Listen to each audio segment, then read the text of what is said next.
சகானா பாப்பாவுக்கு உண்டியல்ல காசை சேமிச்சு வைக்கிறதுனா ரொம்ப பிடிக்குங்க. அப்பா அம்மா தாத்தா பாட்டி அம்மாச்சி தாத்தா பெரியப்பா பெரியம்மா யாரு காசு கொடுத்தாலும் அதை பத்திரமா எடுத்து வந்து பாப்பா உண்டியல்ல சேர்த்து வச்சிருங்க. மொத்தமா பாப்பா 6 உண்டியல்ல சேமிச்சிட்டு இருக்குங்க. அதுல இப்ப 2 உண்டியல் ஃபுல் ஆயிடுச்சு. 2 உண்டியலையும் உடைச்சுதாங்க எடுக்க முடிஞ்சிச்சு. அதுல மொத்தம் 6912 ரூபா இருந்ததுங்க. அதை அப்படியே எடுத்துக்கிட்டு பாப்பாவையும் கூட்டிக்கிட்டு ஒரு நகை கடைக்கு போய் 1/2 கிராம் கோல்டு காயின் வாங்கி பாப்பாட்ட கொடுத்துட்டோங்க. அப்பா இங்க வந்து பாருப்பா, அம்மா என்ன பண்ணிட்டு இருக்குன்னு. அப்படி என்னடா பண்ணிட்டு இருக்கு? இங்க பாருங்க. வாவ், சப்பாத்தியில் மீன், யானை, பூச்செடி, மீன் முள்ளு ஷார்ப்பாக இருக்குது, யானை தும்பிக்க சூப்பர், பூவும் அழகாக இருக்குடாச்சலாம், சூப்பராக சொல்லலாம், கலக்கிட்டீங்கடா. அப்பா அப்பா உன் ஹேர் ஸ்டைல் சூப்பரா இருக்குப்பா.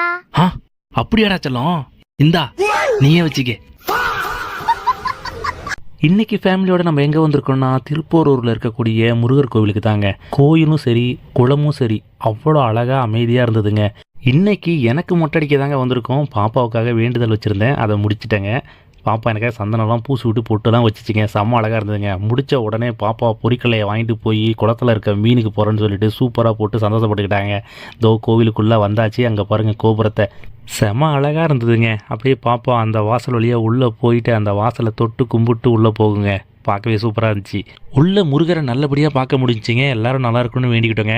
அப்படியே பாப்பா வந்து நந்தியை பார்த்தாங்க. அவங்க காதில் வந்து எல்லாரும் நல்லா இருக்கணும் சாமி, நல்லா படிக்கணும் சாமி, அப்படி சாக்லேட் எனக்கு நிறைய கிடைக்கணும் சாமின்னு வேண்டிக்கிட்டாங்க. உள்ளே இருக்க எல்லா சாமியும் நல்லபடியாக வேண்டிக்கிட்டு அப்படியே வெளியே வந்தோங்க. பார்த்தா பிரசாதம் வச்சுருந்தாங்க.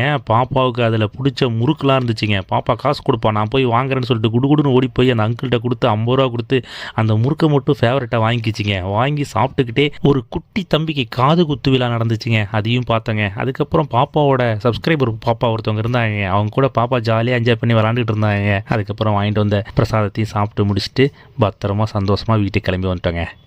செல்லம், என்னடா பண்ணிட்டு இருக்க? மேஜிக் பண்ணிட்டு இருக்கேன்ப்பா. அடிக்கிற வெயில்ல மண்டை சூடாயிடுச்சுடா செல்லம். ஏதாவது மேஜிக் பண்ணி தலையை கூல் பண்ணிடுறா செல்லம். தோ இப்ப பண்றேன்ப்பா. தங்கல் பிஸ்கட் ஷூ. என்ன மொட்டை மண்டையா ஆயிடுச்சு? வாவ், எவ்வளவு அழகா இருக்கு பாத்தீங்களா இந்த தாமரை பூ. பாருங்க, பிள்ளையார் கையில மாம்பழம்லாம் கொடுத்துருக்காங்க. பாப்பா பிள்ளையாரை தொட்டு வணங்குது பாருங்க. ஆமா, பார்க்க கோவில் மாதிரி இருக்கு, ஆனா கோபுரம் எதுவுமே இல்லை, சாமி ஓப்பனா இருக்கு அப்படின்னு தானே பாக்குறீங்க? ஆமாங்க, இது கோவில் தாங்க. இந்த கோவில் பேரு மச்ச நாராயண கோவிலுங்க. விஷ்ணு பகவானோட 10 அவதாரத்துல அவதாரமான மச்ச அவதாரத்தை பிரதிபலிக்கக்கூடிய வகையில மீன் போன்ற உடலமைப்போட இங்கு இறைவன் காட்சியளிக்கிறாருங்க. சுமார் 12 அடி உயரத்துல கம்பீரமா காட்சியளிக்கிறாருங்க. அவரை சுற்றி 108 தூண்கள் அமைக்கப்பட்டிருக்குங்க. இந்த கோயில் சென்னை ஈசிஆர்ல உத்தண்டியில கடற்கரையை ஒட்டி அமைஞ்சிருக்குங்க. இந்த கோவில் அழகான அமைதியான ஒரு இடமா இருக்குங்க. இங்க குழந்தைங்களுக்குன்னு தனியா ஒரு கோயில் வச்சிருக்காங்க. நாம வெளியே இருந்து அந்த சாமிகளை கும்பிடலாம், ஆனா குழந்தைங்க பக்கத்துல போய் தொட்டு கும்பிடலாங்க. இந்த கோவிலுக்கு வந்தீங்கன்னா மறக்காம பீச்சுக்கும் போயிட்டு வாங்க.